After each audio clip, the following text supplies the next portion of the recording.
Let's begin with the simple truth. Millions of women take birth control pills for decades. These are high-dose synthetic hormones. When a woman becomes pregnant, we celebrate. Her estrogen levels skyrocket. Estradiol can hit 3,000 or higher. That's not dangerous, that's biology, and it's beautiful. But when a woman reaches menopause and says, "I want to feel like myself again, I want to take hormones," suddenly everyone acts like she's asking for something radical, risky, even reckless. That contradiction? That's not science. That's nonsense. We have built a system where we celebrate hormones in youth and pregnancy, but punish women for wanting hormonal health in midlife. I'm Dr. Mana, your friend and functional medicine doctor. We've normalized the idea that women should suffer through menopause.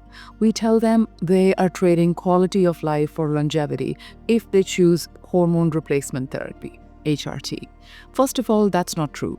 Second, even if it were, why shouldn't women choose quality of life? If something can help preserve a woman's brain, heart, bones, sexual health, emotional stability, and immune function, then she deserves to know about it. She deserves to choose it if she wants to. And today, I want to share some of this valuable knowledge with you so you can make your decision. So let's begin at the beginning. The fear around hormone therapy didn't come out of nowhere. It started in the early 2000s with a large government study called the Women's Health Initiative, or WHI. The WHI terrified a whole generation of women and their doctors. It linked HRT to increased risks of breast cancer, blood clots, and heart disease. But here's what most people don't know. The WHI only tested one formulation of synthetic estrogen and progesterone. It was not testing bioidentical hormones. And the real numbers? The absolute increased risk of breast cancer was 0.1%, just 1 in 1,000 women. Yet the public was told it was a 24% increase, which is a relative risk, not the absolute increase in risk. That's like saying your risk of getting struck by lightning has doubled, but the actual risk went from 1 in 1 million to 2 in 1 million. Still very rare. So what was the cost of that fear? The fallout from that was massive. Doctors became scared or were never trained to prescribe hormones. Women were told to suffer. There's nothing we can do for you. Even today, estrogen comes with a black box warning that includes dementia and stroke, even for low-dose vaginal estrogen, which has no evidence of these risks. Let me be clear. This isn't medicine. This is medical neglect. So what can hormone replacement therapy actually do? Let's talk benefits. Systemic hormone replacement therapy, or HRT, usually estrogen with progesterone, can improve quality of life and sexual function, support cardiovascular and cognitive health, reduce risk of colon cancer, decrease fractures and osteoporosis risk, lower risk of diabetes, reduce overall and cancer-specific mortality. Why do I say always with progesterone? Because progesterone is a neurosteroid and has many benefits in the body other than just for the uterus. This includes the brain, the bones, mood, breast, and sleep. So that was systemic therapy, when you're taking estrogen through the skin and progesterone orally or vaginally or rectally. Now let's talk about local therapy like vaginal estrogen, or DHEA, which is a precursor of testosterone. Vaginal estrogen, or DHEA, applied vaginally can cut the risk of recurrent UTIs, urinary tract infections, in half. It can improve vaginal health and urinary health. It can relieve painful sex. And it is safe even for women with a history of blood clots or breast cancer. Your 90-year-old grandmother can and should be on it to prevent UTIs and maintain tissue health. And what happens if we don't use it? Let's be honest about the risks of doing nothing. If you do nothing at menopause, if you do not consider using hormones, here is what you're faced with: an increased risk of osteoporosis and hip fractures, higher chances of dementia and cognitive decline, greater risk of heart disease, which is still the leading cause of death in women, more recurrent UTIs, pelvic pain, and sexual dysfunction. and significantly lower quality of life, more joint pain, insomnia, depression, and brain fog. What are your options for hormone replacement? Let's go over the different types and the routes of administration for hormones. Let's talk about estrogen first. Estrogen can be taken orally, although I don't recommend, because even though there are now bioidentical preparations of oral estrogen, it still goes through the liver and can create some metabolites that are not so helpful. Or it can increase your sex hormone binding globulin, which reduces the amount of free estrogen in your body. So the best way to take estrogen is through the skin. It can be a patch, it can be a gel, it can be a spray. It can also be taken vaginally. Estrogen can be taken vaginally. There is also injections, pellets for estrogen, but I think the transdermal way is the best as far as I am concerned and in my practice. Transdermal or through the skin is preferred because there is no clot risk that is associated with estrogen that goes through your skin, and it's also better for your libido. Now let's talk about progesterone.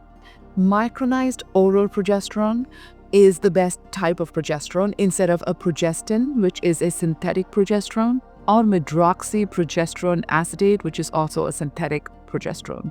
You want to use bioidentical or micronized oral progesterone, or you can also use it vaginally or rectally for endometrial protection, meaning protection of the uterus. So you want to make sure that you are taking estrogen and progesterone together at the same time, preferably even when you don't have a uterus, because the benefits of progesterone are many outside of the uterus as well, and I listed them at the top of this episode. For progesterone, an IUD is also an option. This way you get local hormone supply to the uterus and you can keep the lining of the uterus in good health. The third hormone we should talk about is testosterone. It is a misnomer that testosterone is a male hormone. Women also make it, and when we are young, we actually make much more testosterone than estrogen.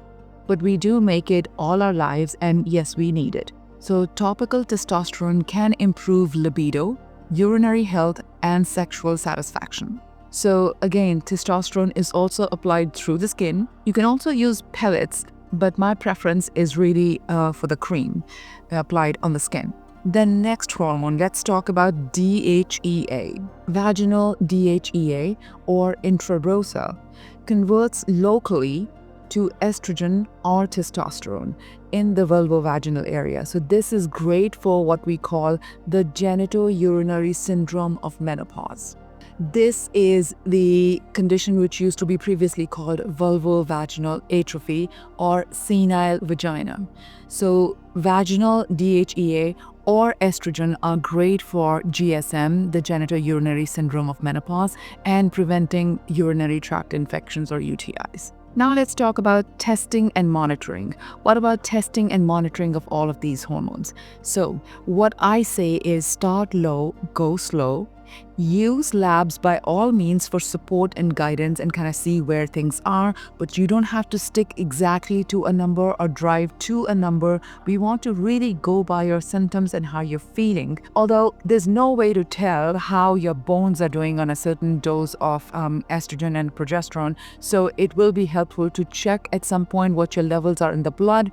And preferably what I would suggest is that women get a DEXA scan, a scan of the bone density before you start using hormones, and then 6 months to a year after you've been on hormones, just to kind of see what is the improvement in bone density that you can see. So we want to make sure that we are testing labs at a certain frequency just to get a sense of how much we are giving, how much we are administering, and what is the body building up to. You know, when you're starting off at about a 3-month level, check in about 3 months to kind of see where your level is, and then we can decide if it should be a little bit higher or lower.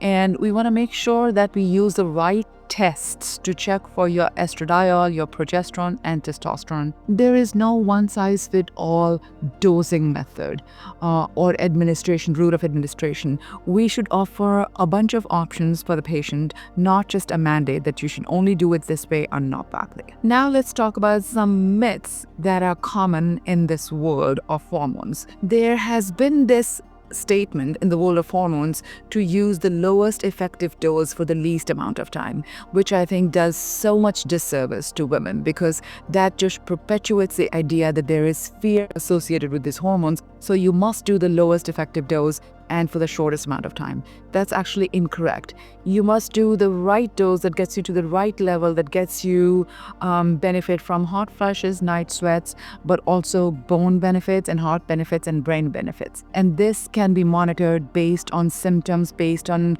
cognitive assessment testing and all of those things. And it requires a close relationship with your doctor to be able to do that. And there is no rule that HRT or hormone replacement must stop after 5 or 10 years. It may still be safe after 65 depending on the woman and the delivery method. So there is no rule that at a certain point, hormones are doing you so much benefit and you're doing really well and then you should stop them. No, because you will actually lose the benefits that you were getting from when you were using hormones. So I think if women are doing well on hormones and you've been doing it for a certain number of years, there really is no reason to stop. What about women with a history of breast cancer? The important thing here is that the answer is not always no. The answer is not always no. This is a decision that must be made with your doctor, with your oncologist, with a hormone literate oncologist, and shared decision making is key. No doctor or oncologist should just tell you, no, you can't do this. I don't think that's right. I don't think that should be acceptable. It should really be taking your desire, your quality of life, and your risk-reward assessment into account after you know what is the actual risk and reward, not this fear that is blown out of proportion. So when you have the right information, then you have the right to make that decision about what is right for you, even if you have a history of breast cancer. Now, there's another question that comes up often, which is about compounded biased creams. They have a combination of estradiol and estriol. The thing in my experience is that estradiol or E2 is the most active and effective estrogen. So there are many preparations of estradiol that are available today, including the patch that you can get at CVS or Walgreens or Costco, and then various gels and creams that are also available. And of course, then there are compounded pharmacies that make estradiol and progesterone and DHEA and vaginal estrogen and all of those preparations. The thing with compounding pharmacies is this. Yes, they are not regulated by the FDA. But if you find a pharmacy that has been around for decades, if you find a pharmacist who is conscientious and has been doing well by his patients for a long period of time, and their prices are comparable, then I feel that compounding pharmacies, they play a very important role in our world, because sometimes the standard dosage that is available in the market for the FDA-approved options are simply not enough or not adequate. I say that both are options and we want to see what is best for each individual patient. So, what's getting in the way of you getting the help that you need? The biggest thing is that less than 6% of OBGYNs or internists get even 1 hour of menopause education. Most doctors are untrained or uncomfortable prescribing HRT. Certainly, box warnings are outdated and misleading. Right? What are these box warnings and how do they do us a disservice, right? So let's talk about these risks that they talk about and the context, right? So one of the things that is out there is, something that I mentioned earlier, which is that estrogen with or without progesterone should always be used at the lowest effective dose for the shortest duration necessary to meet your goals. That's the standard guidance. And I absolutely disagree with this, right? Any association of increased risk of stroke or blood clots is associated with oral estrogen, and we simply just don't prescribe that anymore. That's why I make such a big deal of estrogen being transdermal, meaning administered through the skin only.